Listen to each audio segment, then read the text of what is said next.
nuestras charlas. Y pues en este caso nuestro invitado es Néstor.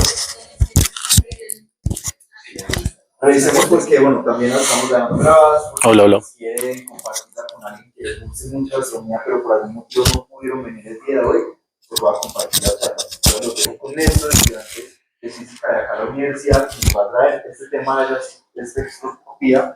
Entonces, pues bienvenido, Néstor. Muchas gracias. Es tuyo. Muchas gracias. Bueno, de nuevo, mi nombre es Néstor Pérez, soy estudiante de física de aquí de la Universidad Nacional de Colombia. Pertenezco a Cúmulo, al semillero de investigación de materiales nanoestructurados del Departamento de Física y al semillero de Ciencias Planetarias y Astrobiología de Biología. Hoy vengo a hablarles un tema muy interesante, no solo para astronomía, sino realmente para todas las ciencias que hay, ¿no? Que es la espectroscopía. El título es llamativo porque yo digo revelando los secretos de la luz, desde los átomos hasta las estrellas. ¿Cuáles serán estos misterios que nos revela la luz en estos términos? Cuando en la antigua Grecia los dioses griegos querían enviar un mensaje, lo enviaban mediante Iris, la diosa mensajera. Iris, al caminar llevando ese mensaje, marcaba un arco iris. En la antigua Grecia ya se pensaban o se cuestionaban sobre qué era el arco iris. Realmente era una diosa que al caminar dejaba este camino de varios colores. Anaxímenes fue el primer filósofo de la era que pensó en esto. Y un acercamiento muy próximo fue el siguiente. Él dijo como, es posible que los colores vengan de la luz.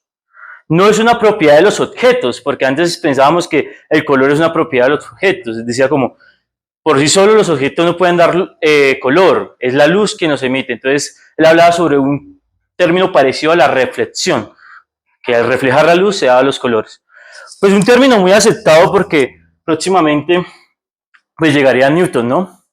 Y Newton sería la primera persona en usar la palabra espectro, que significa aparición.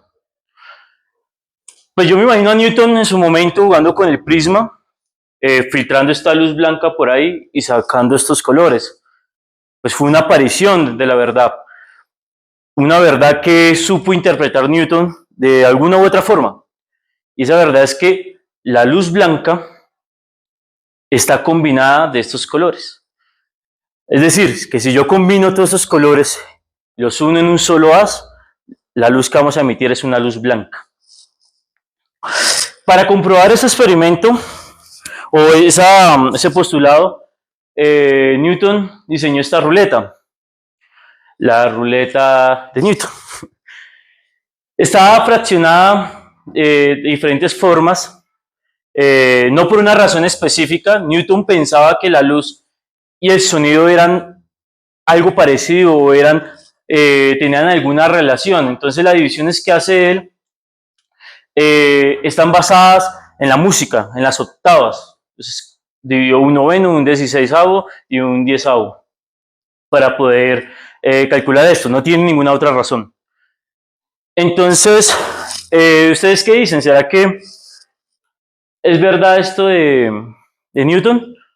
Entonces Newton decía que si yo hago girar esto supremamente rápido, esta ruleta se iba a colocar en color blanco, porque iba a redireccionar nuevamente los rayos de colores. Aquí la tenemos.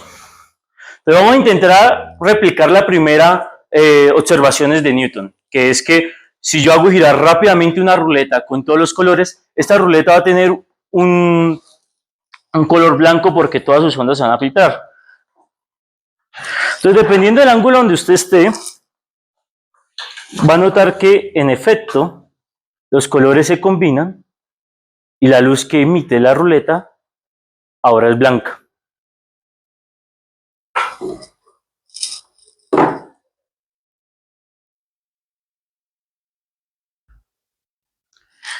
Esta es la primera demostración, digamos, práctica y asequible a nosotros. Simplemente es hacer una ruleta y ponerla a girar y ya tenemos nuestro nuestro primer acercamiento a lo que es la luz.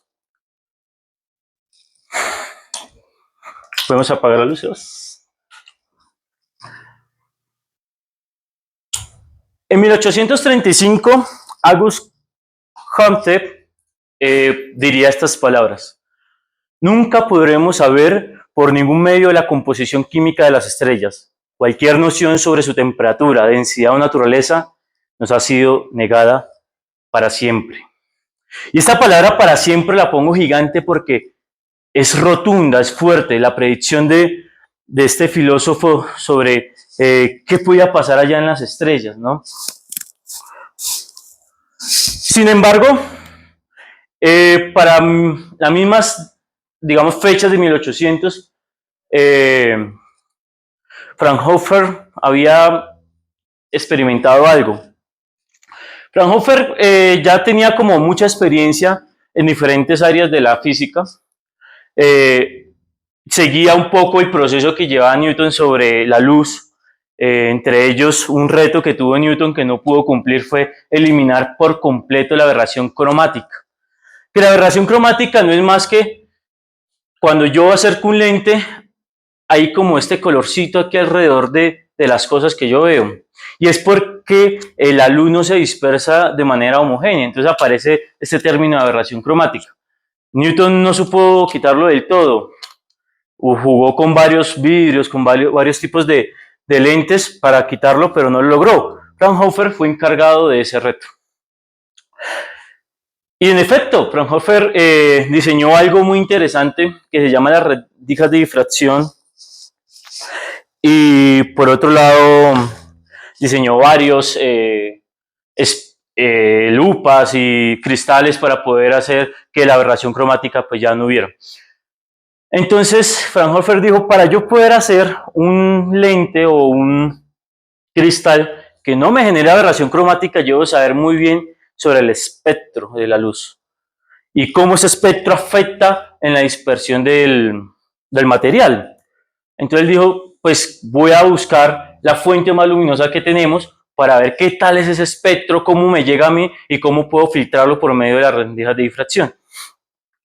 Bien, entonces él señaló su telescopio, sus lentes para ver el espectro y se encontró con esto. Se encontró que no había un espectro continuo como el que había visto Newton cuando pasó la luz por el prisma. Había unas líneas que para él era un secreto, que todavía no podía explicar y no pudo explicar Fraunhofer. Sin embargo, pues él nos dejó esto, que son rejillas de difracción. Las rejillas de difracción tienen la particularidad que nos permite ampliar la visión de la luz que estaba pasando. Y por medio de unas rayitas muy finitas se puede ver esta dispersión o esta difracción. Entonces, en el caso, por ejemplo, del láser, si yo la alumbro, por ejemplo, van a aparecer 3 puntos. Esos 3 puntos corresponden a que el haz del láser llega a 3 rendijas diferentes y por eso se desvían, o a 4 en este caso. Esto es la rejilla de difracción que nos dejó Fraunhofer. Entonces, esa fue la pregunta más enigmática que nos dejó, el misterio de las huellas que aparecían en el espectro de la luz del Sol. ¿Qué podría ser? Esta respuesta la vino a dar la unión de 2 amigos, grandes amigos, y 2 ciencias hermanas, Bunsen y Kirchhoff. Bunsen, un químico ya muy experto en todo lo que tenía que ver con vapores, con el calor, con los gases. Y Kirchhoff es un físico que tenía mucha experiencia con el electromagnetismo. Entonces, la unión de estas 2 personas abrieron la caja de Pandora. ¿Por qué le decimos así? Porque desvelaron un universo que para nosotros todavía era ciego en ese momento.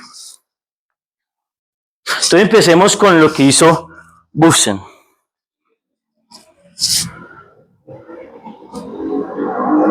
Bose fue un científico muy entusiasta, le gustaba trabajar mucho a pesar de las consecuencias que eso llevaba. Bunsen hizo experimentos con el arsénico, que era uno de los venenos tóxicos. Él estaba buscando la forma de anular esa toxicidad por medio de estudios de calor en gases.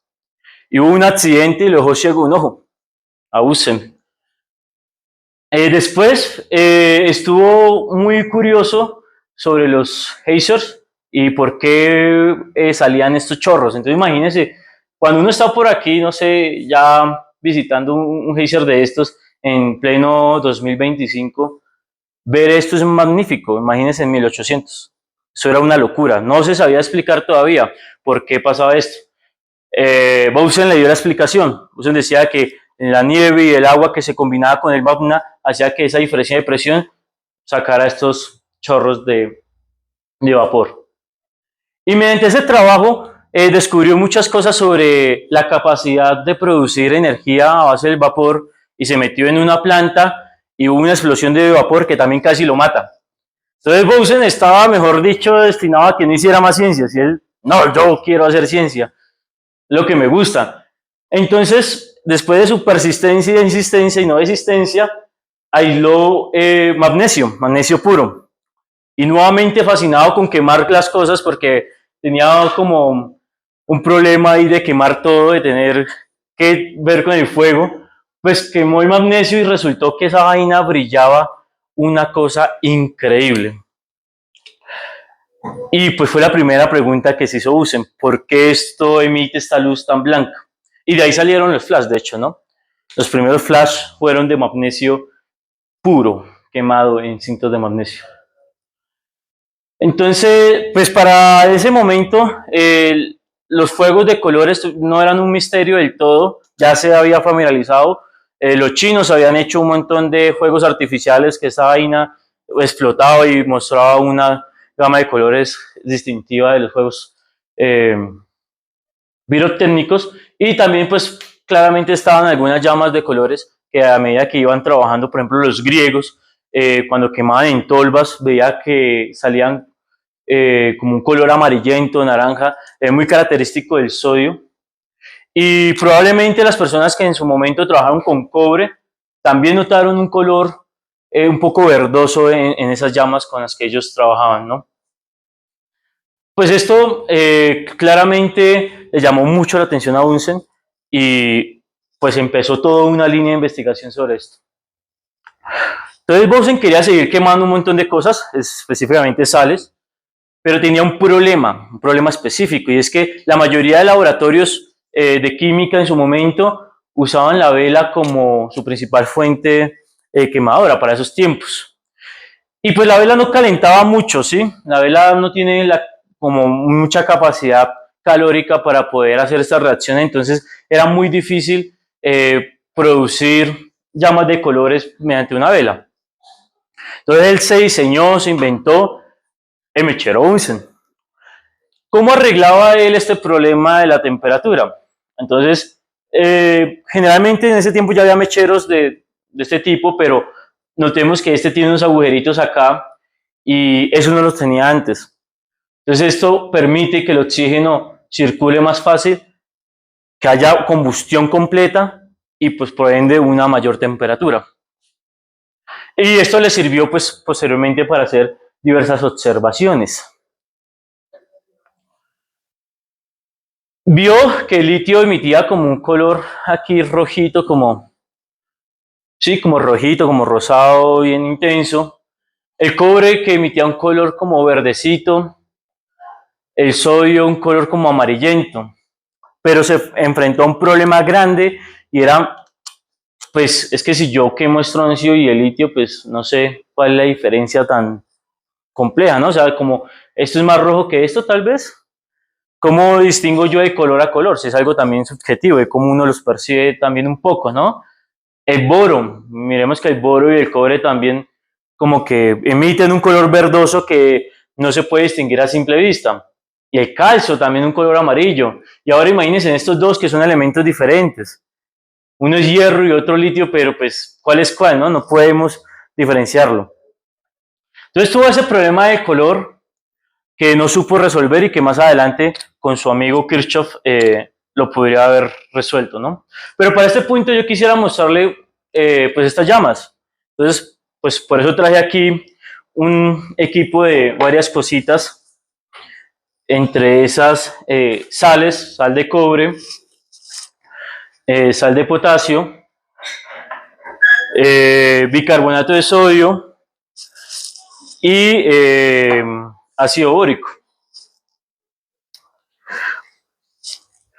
Entonces la idea es colocar las sales en recipientes pequeños con un poco de alcohol para que pues puedan quemarse, ¿no? Pero es muy loco todo esto, ¿no? Kirchhoff, Bunsen, pues era muy curioso con esto de los colores. Y una vez que vio que las llamas producían color, pues se volvió loquísimo. Y nunca paró de estudiarlas, nunca paró de intentar explicar por qué se daban. Y pues sinceramente marcó una nueva era en la exploración de elementos químicos y también en la exploración de nuevos planetas, de composición química de estrellas.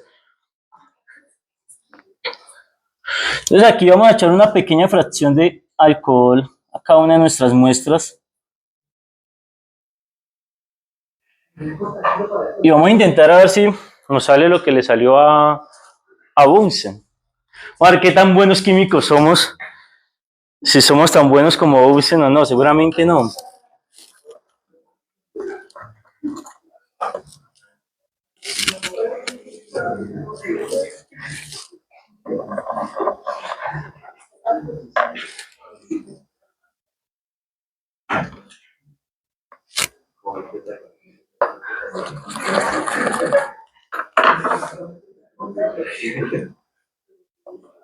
Entonces, ustedes son los que me dirán qué color ven, porque es probable que la óptica sea diferente para cada uno.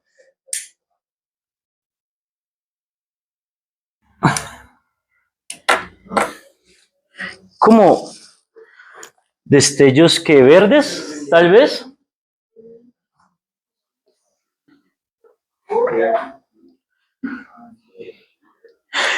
Pues en efecto es el cobre, la sal de cobre en alcohol quemándose. Y pues fue lo mismo que vio Bunsen en su momento. ¿Y qué tal este de acá? Miremos qué puede darnos.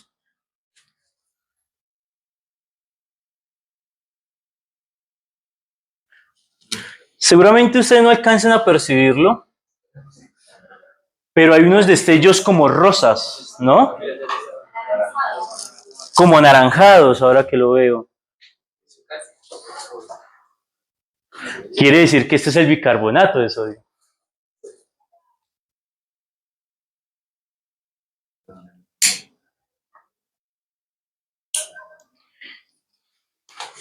Sí, allá qué será, vamos a ver.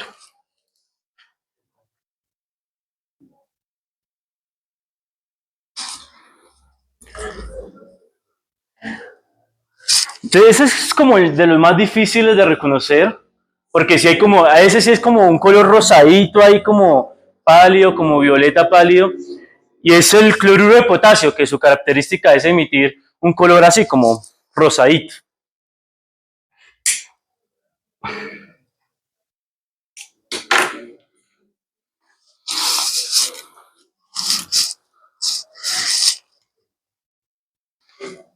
Y este último también nos da como un color verdecito tal vez, y pues es esta combinación, es el ácido bórico y la sal de cobre.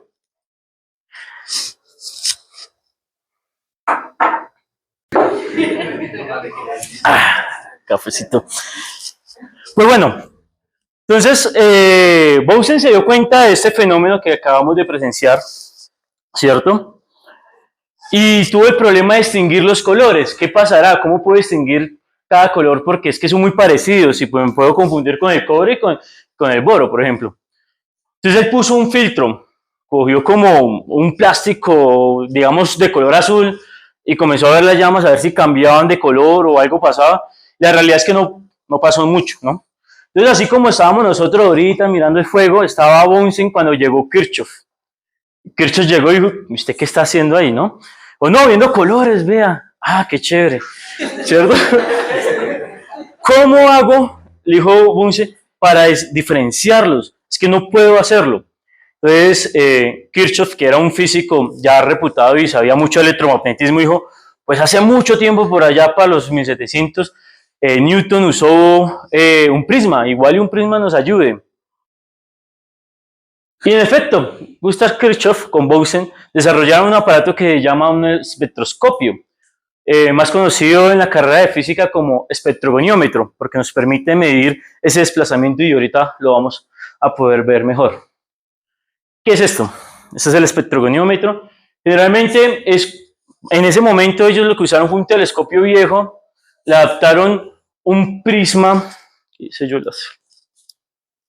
Adaptaron un prisma en esta parte donde en este caso está una rejilla de difracción y colocaban una lamparita como estas que tenemos acá para ver los diferentes espectros, ¿sí? El espectro de emisión o lo que pudieran ver en su momento. Lo escribieron en su momento de esto, ahora que el litio y el estroncio que se parecían tanto, cuando se colocaban la rejilla de difracción o el prisma, entonces pasaba esto, ya no eran iguales. Yo ya los podía caracterizar de una forma diferente. Y si ustedes notan, en esta parte de acá aparecen más colores, ¿cierto? Y pues ellos se fascinaron con eso y ahora la locura que tenía Bunsen por los colores se le pasó a Kirchhoff también y no abandonaron esa idea, pues nunca. Y pues lo hicieron con otro, con cobre, y también volvió a aparecer pues ese espectro como de emisión continua tal vez, al lado de la llama de cobre. Mire este me parece muy bonito, además vea cómo se nota este espectro de emisión, ¿no? Y esto es lo que podemos ver con un espectrogoniómetro. En específico, cuando yo coloco la lámpara de frente de mi espectrogoniómetro, pues voy a ver estas líneas características. Y esas líneas características resultan ser únicas de cada uno de los elementos químicos de la tabla periódica. Entonces, recordemos que Fraunhofer había dejado una pregunta abierta y que pues, él murió y no pudo resolverla, y era qué había visto en esas líneas negras que había visto en el Sol, en el espectro del Sol, ¿cierto? Entonces esa era la respuesta, porque después también tanto Bunsen como Kirchhoff jugaron tanto con esto y vieron esta característica también, que habían líneas negras y después habían líneas que concordaban con esas líneas negras, pero que ya el resto no estaba, ¿cierto? Kirchhoff se dio cuenta que pertenecían precisamente al mismo lugar y que debería ser algo, debería significar algo. Ellos en su momento habían puesto una vela también, tenía un color característico del sodio, así muy amarillenta, y habían puesto una lámpara también que era monocromática, o sea, botaba el mismo color, un color único amarillo, y vio que esa llama se volvió negra, que había absorción. Entonces descubrieron el espectro de absorción y ya antes habían descubierto el espectro de emisión. Dos conceptos importantísimos para la espectroscopía. Entonces, la duda de Fraunhofer sería resuelta, porque la explicación de Bunsen y Kirchhoff era aceptada y quiere decir que estas lineecitas que faltaban era porque varios elementos se combinaban en una sola luz y unos absorbían y otros emitían y por tanto me dejaba saber cuál era la composición de las estrellas o en específico el del Sol. Y del Sol nace el helio. Y resulta que por allá para 1868, Pierre James, en un eclipse de Sol, aprovechó la oportunidad de colocar el invento de Kirchhoff y Bunsen, el espectroscopio. Y notó un espectro que ellos no habían registrado antes en la Tierra en ningún elemento. y era el helio. Y viene precisamente el nombre del Sol, del dios de la mitología romana, tal vez. Sin embargo, bueno, antes de empezar a esta parte de la explicación cuántica, para no aburrirlos tanto, vamos a hacer algo muy chévere, y es que les voy a prestar unas rejillas de difracción. Por favor.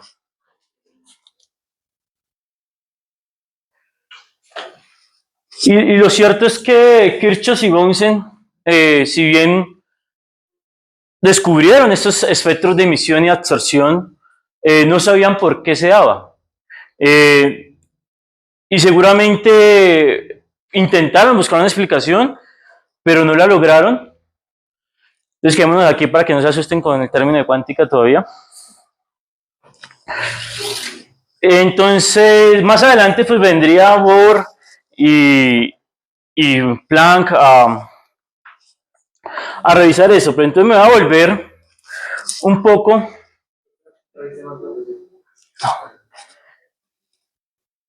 ¿Puedes ayudar a pasar? Ay, pero ahorita cuando te pida. Entonces, ¿qué vamos a intentar ver acá? Pues esto que vieron ellos. Ellos lo vieron con llamitas como las que teníamos ahorita, pero nosotros vamos a intentar verlo con unas lámparas de gases que también emiten un color monocromático dependiendo de su elemento.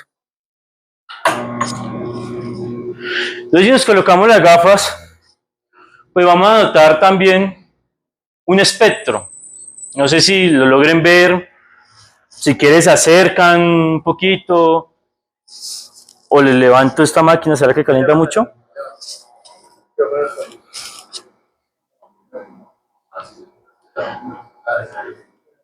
Ahí la ves. Y pues,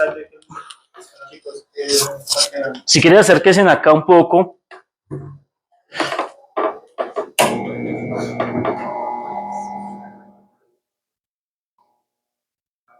Entonces van a notar que aparecen estas cositas de acá también, pero tal vez de diferente color al que estamos viendo, porque pues va a depender del elemento como ya lo hemos venido hablando. Ah, sí, sí, sí.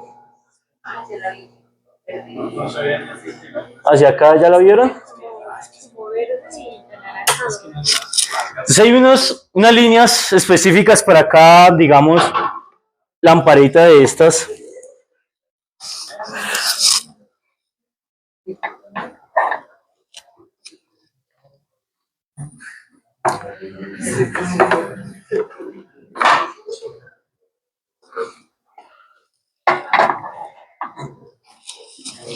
Y aquí vamos con otro,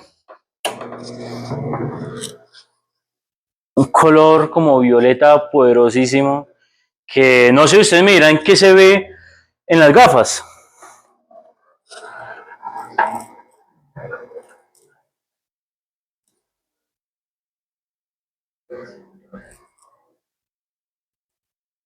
¿Logran apreciarlo? Los que no logran apreciarlo se pueden hacer un poquito aquí, en la segunda fila de pronto, y igual sí, es que si están muy lejos. La luz.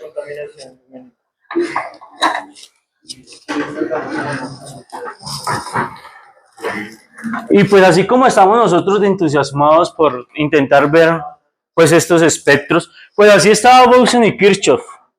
Y la verdad es que nos dejan una enseñanza más allá de lo que es la ciencia, ¿no?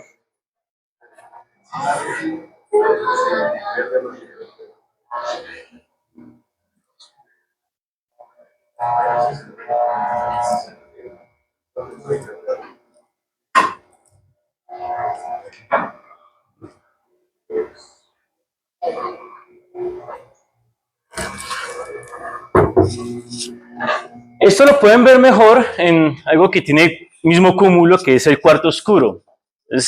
Probablemente allí puedan tener más oscuridad, porque aquí pues la ventana nos interrumpe un poco pues la luz, ¿no? Y pues probemos la última, ya que más da.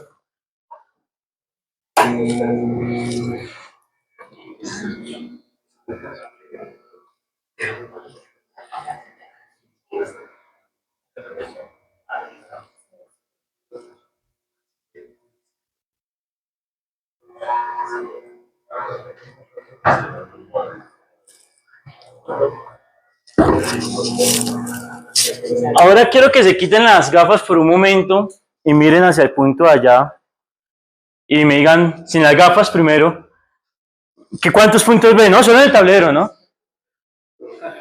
Ahora sí pónganse la gafa y me dicen cuántos ven.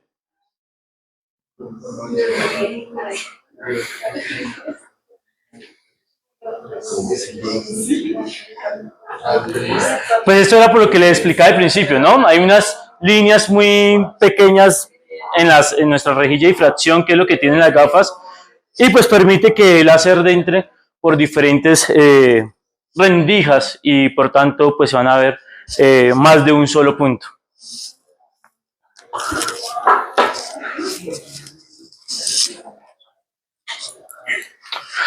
Listo, entonces yo les decía que Fraunhofer, sí, por favor, sí. Y digo, Bunsen y Kirchhoff no sabían por qué pasaba esto. Y realmente la explicación es algo complicada, por decirlo así. Pasemos, pasemos, pasemos, pasemos. Y aquí nos tenemos con la explicación. Entonces, Kirchhoff y Bunsen cuando publicaron sus resultados y enseñaron al mundo la espectroscopía y enseñaron que habían podido descubrir algunos elementos y también dijeron que el Sol estaba hecho de hidrógeno y helio. Entonces, Kirchhoff se le ocurrió una idea. Claro, porque en su momento, cuando vimos el espectro de absorción, vimos que pues algunos colores, pues como su nombre se indica, se absorben y generan franjas negras, ¿no? ¿Qué pasaría si un cuerpo absorbiera toda la luz que le llega? Fue la pregunta que dejó Kirchhoff al aire, porque igual, si absorbe toda la luz, ¿qué emite? Que emita su propia radiación, no que la refleje. Por ejemplo, aquí el BioBeam pues genera esta reflexión de la luz en esta pantalla, ¿no? Nosotros la podemos ver.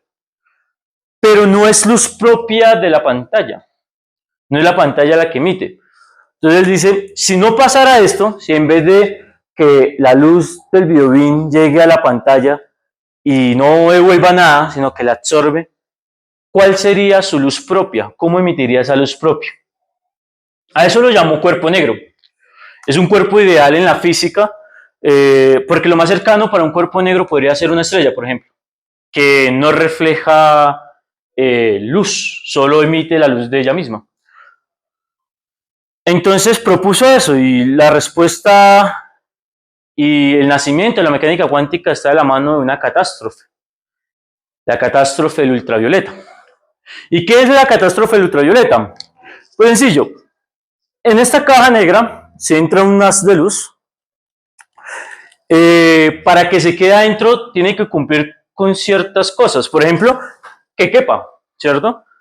Y para caber esta onda de luz acá, pues tendrá que de pronto apequeñarse, puede ser, si es así de grande, pues tendrá que apequeñarse para quedarse ahí, pero eso hace que igual va a conservar su energía, porque no estamos hablando de que la energía de esta onda se disminuya, solo que su tamaño se disminuya. Y se disminuye, pues cambia de frecuencia, cambia de color. Entonces, en el espectro vamos a ver que dependiendo de la longitud de onda, pues va a depender del color. ¿Y qué longitudes tomará este rayo para entrar acá? Probablemente la menor posible. Y con la energía que tienen, entonces eso genera algo que llamamos ultravioleta. Y el ultravioleta sería entonces dada por todo lo que él absorbe. Y si en un momento dejamos emitir esto, pues nos va a salir un rayo mortal de luz ultravioleta. Esa era la explicación en su momento. Pues eso no puede hacer porque nosotros también emitimos luz infrarroja. por el calor, ¿no? Entonces estaríamos, con esta teoría, tener que emitir ultravioleta y no lo hacemos. Entonces, ¿cuál es la solución?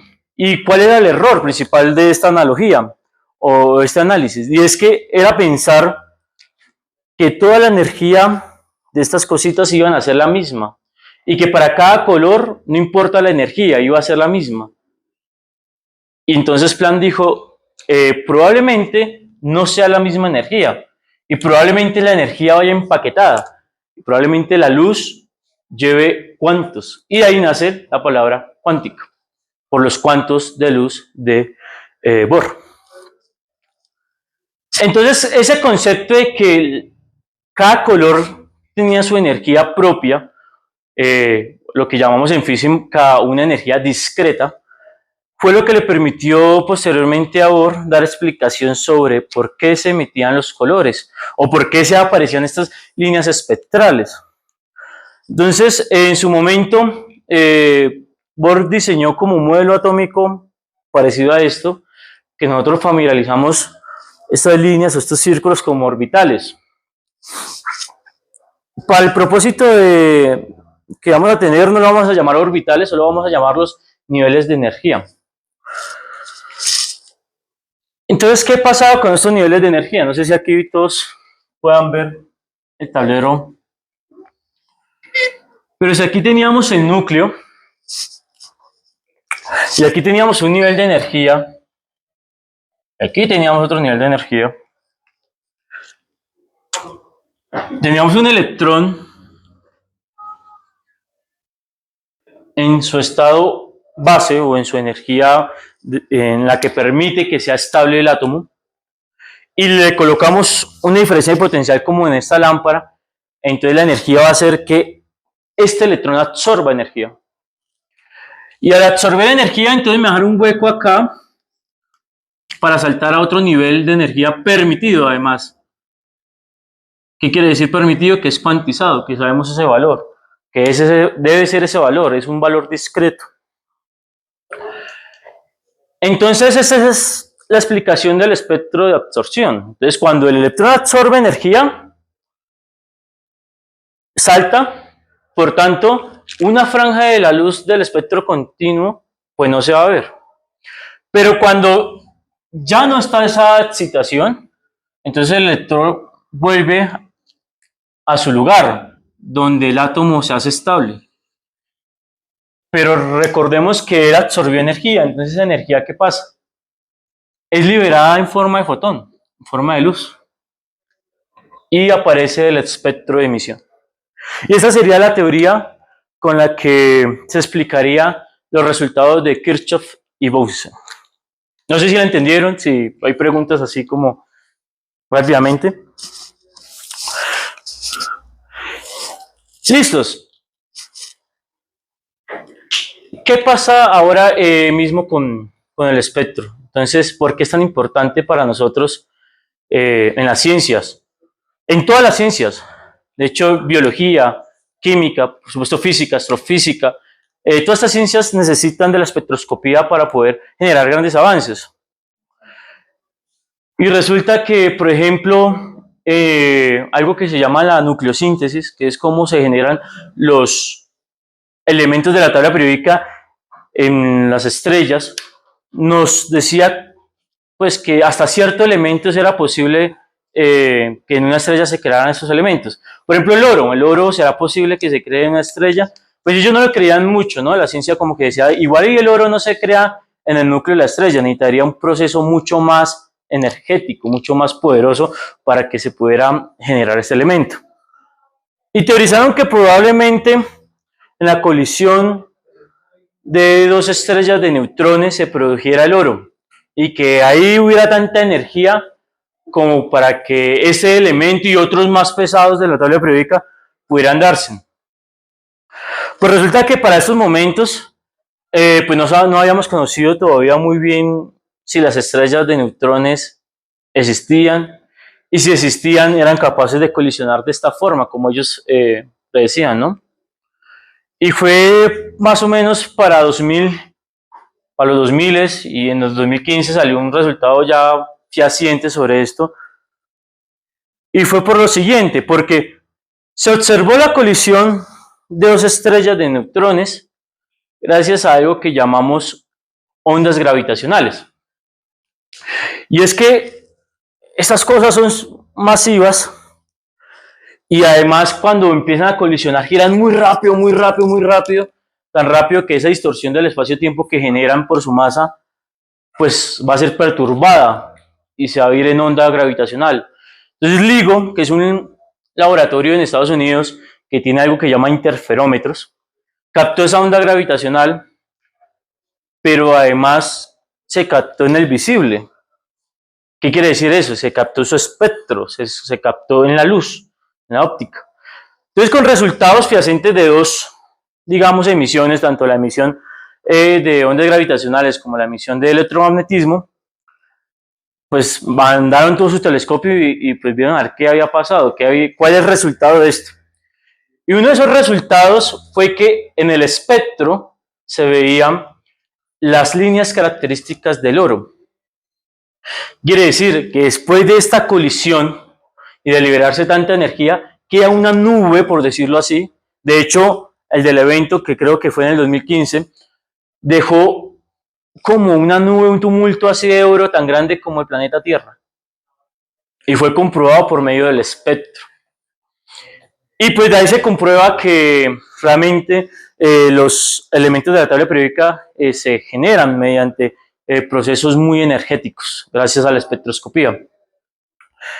Y no solo eso, por ejemplo, la espectroscopía en la biología sirve para caracterizar algunas muestras y ver qué sustancias tiene, por ejemplo, no sé, reactivos.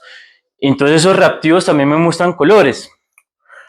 Y también en la física, porque pues ya vemos que podemos mandar telescopios, podemos mandar espectroscopios al universo y ver qué planetas hay, cuál es su composición, las estrellas qué composición tienen.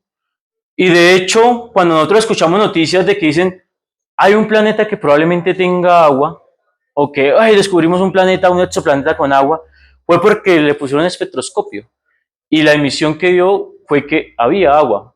Entonces, gracias a la espectroscopía tenemos el avance tecnológico para poder hacer astronomía y descubrir los misterios del universo.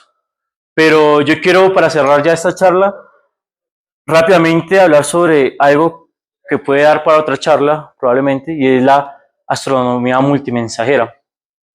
Y es que gracias a que podemos ver ahora ondas gravitacionales y también podemos ver ondas electromagnéticas, nuestros horizontes se van a ampliar en el universo, porque vamos a tener dos fuentes en las que podemos ver los misterios del universo.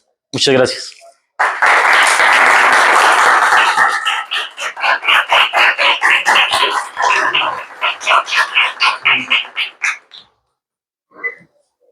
No sé si tienen preguntas.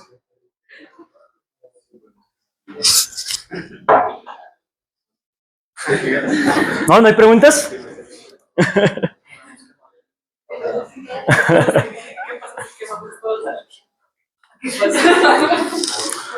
¿Listos? Pues eso era lo que yo quería enseñarles. Si no hay preguntas, dudas.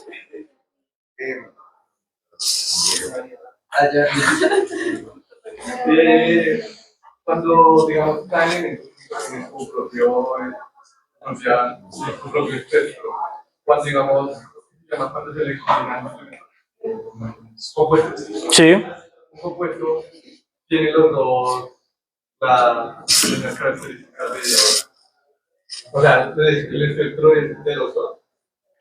Entonces va a ocurrir lo que pasa en el Sol, porque el Sol pues está compuesto, por decirlo así, y tiene helio y tiene hidrógeno, entonces los dos espectros se están viendo, ¿no? Entonces, pues va a haber líneas de absorción características de esos elementos y va a haber líneas de emisión también características de esos elementos. Entonces, a partir de esas líneas y esas combinaciones de líneas, uno puede, digamos, repartir el espectro y ver qué pertenece a qué. Entonces, pues sí, no es como que si emite en el rojo y emite en el amarillo el elemento, vamos a ver uno naranja. No, va a haber como una distinción entre la emisión de espectros, tanto de emisión como de absorción. Sí. Una pregunta, ¿cómo se hace para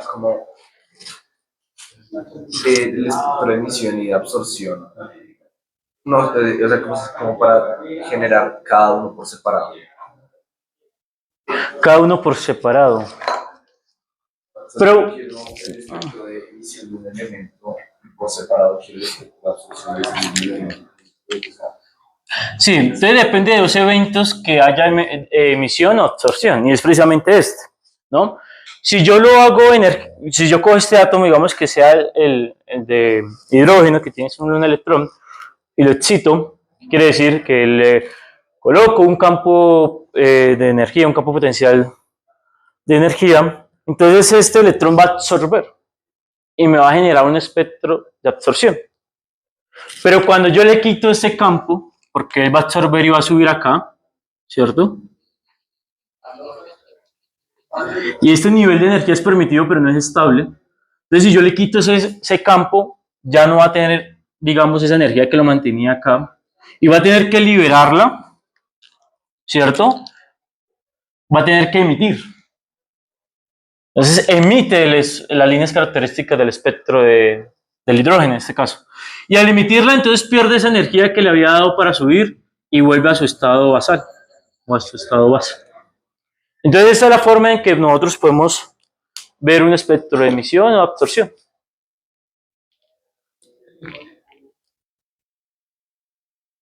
¿Más preguntas? Bueno, tú. Dale, es que ya. Pues yo tengo una pregunta, no sé qué tan válida sea, pero digamos, estos espectros que podemos ver solamente es como en el rango de la luz visible, ¿no? Pero digamos, también hay patrones, digamos, más cortas o más largas, de lo que podría ser, digamos, infrarrojo y ultravioleta. Digamos, también se puede identificar si es así, o sea, si hay patrones, digamos, o sea, los elementos podrían tener unos patrones característicos en esas longitudes de onda. Sí. Y vamos a ver que en la teoría, y es que eso es un poquito ya más complejo, en la teoría cuántica hay niveles y hay subniveles, y dependiendo de estos niveles donde se haga el salto, pues se va a emitir un color, pero más acá en otro nivel se va a emitir más, y más allá y más allá, y así sucesivamente en el átomo hasta emitir, digamos, ese espectro, pues depende de la energía, porque si la energía no es suficiente para dar rayos X, pues no vamos a ver rayos X. ¿Sí? Entonces, generalmente, esos espectros se van a ver en el visible porque no son tan energéticos. Entonces, los niveles donde el que vamos a ver son niveles de característicos del espectro visible. Te digo que la luz se comporta como las ondas de sonido. Entonces, digamos, creo que se llama el efecto de la ambulancia, el Doppler, el efecto Doppler. También se puede aplicar a la luz. Bueno, voy a hacer una aclaración aquí súper rápida, y es que el que creía que las ondas de luz se comportaban o podían comportarse como las ondas de sonido fue Newton, cuando estaba haciendo su fraccionamiento del círculo. Porque no son iguales, su naturaleza son diferentes. La onda de sonido es una onda mecánica y necesita un medio para propagarse. Si esto estuviera en el vacío, pues nosotros no pudiéramos respirar, claramente, pero tampoco me podrían escuchar, porque no se podría transmitir el sonido. En cambio, las ondas electromagnéticas sí, se pueden transportar por medio del espacio vacío y llegar a nosotros. Entonces no son las mismas características y por supuesto no tienen tantas similitudes. Sin embargo, el efecto Doppler se ve en la luz, precisamente en el espectro electromagnético. Y no sé si conocen algo muy particular de la astronomía, y es que dice uno, el corrimiento al rojo, o se fue hacia el rojo. Pues ese corrimiento al rojo hace parte de ese efecto Doppler, el que nos permitió saber que el universo está en expansión, ¿no?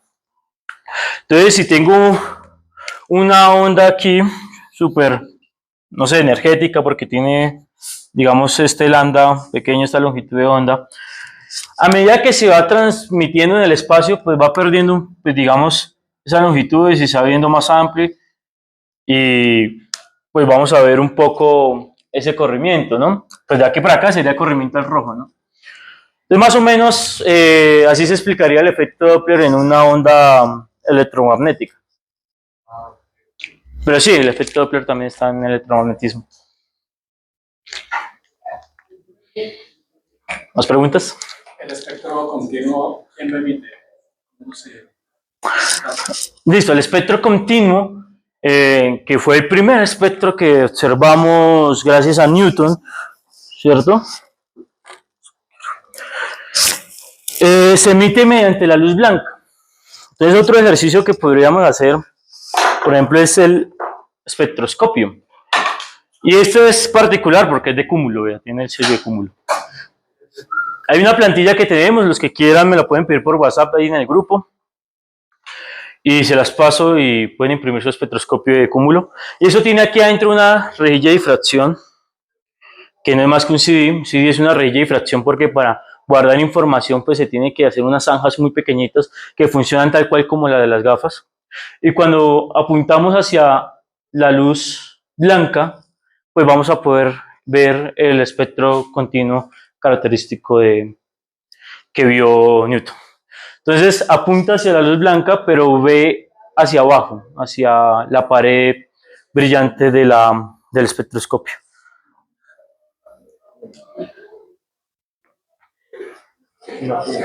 Ahora que mencionas a Newton, si Newton miró la luz blanca que en teoría viene del Sol, porque no vio como el espectro característico del.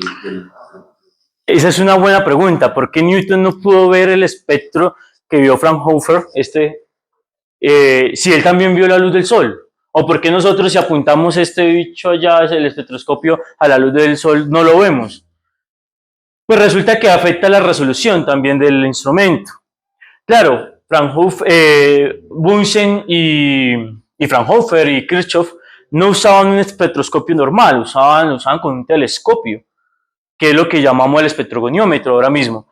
Entonces eso me da mayor resolución y hace que lo que yo veo normalmente, si yo apachurro todas estas líneas, pues seguramente esas líneas van a ser casi invisibles para mí. Entonces voy a ver un espectro continuo, pero si lo amplío, pues voy a ver esas líneas características de absorción. Entonces es más por la definición del instrumento. Si la luz en este caso es discreta, se supone que el espectro no sería del todo continuo. Ok. El espectro es continuo cuando la luz es emitida con sus niveles permitidos. ¿Qué pasa? Claro, cuando yo tengo esto es porque hay una excitación. ¿Qué quiere decir eso? Que los átomos cambian sus niveles permitidos que me harían ver el espectro continuo. Y como lo cambian, entonces el espectro cambia, porque el espectro es gracias precisamente a esa discretización de la energía. ¿Sí me hago entender? Es decir, si yo veo, por ejemplo, la luz blanca normal, sin una excitación así muy característica, entonces pues voy a poder ver un espectro continuo, ¿cierto? Pero cuando aumento los niveles de energía, pues cada vez se va a poder ver este espectro de emisión. Claro, si el Sol, por ejemplo, es luz blanca y está excitado, pues entonces va a haber estas líneas características. Entonces, es más eso. ¿Alguna pregunta más? Listo, bueno, gracias Néstor entonces por charla. Gracias.